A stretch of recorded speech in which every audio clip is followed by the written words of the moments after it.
The British Wildlife Centre is something that I've been wanting to do for a very long time. I was a dairy farmer here on this site for, well, since 1971.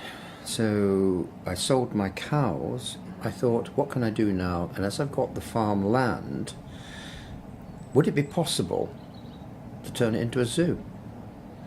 I decided that I was going to specialise. I was going to become unique. I was going to have British wildlife as opposed to a collection of zoo animals. We have here at the centre all the terrestrial mammals. That's the mammals that live on the land. The only creature we haven't got here at the moment is a mole, but we've got everything else. Hello, Tufty. You going to wave? Yes, a wave. Oh, you can wave. I always loved red squirrels. Red squirrels are our emblem. And I wanted to create something like a woodland was 60 years ago, where you could walk in the woodland and see red squirrels. So we've got this walk-through red squirrel enclosure, which is very, very popular, as you can well imagine. And you walk through this raised walkway, so you're sort of half in the canopy of the trees, and it makes it look as though you're actually in here with the squirrels.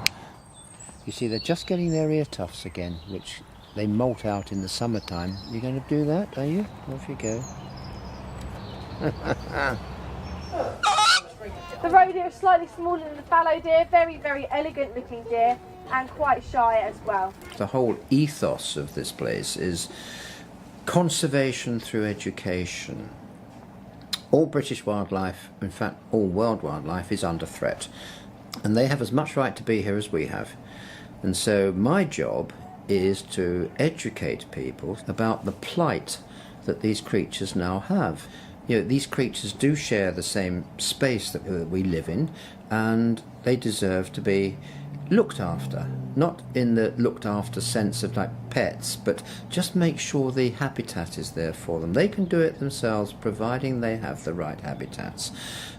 This is Mr. Ratty from Wind in the Willows, and he's not a rat at all. He's in fact a vole.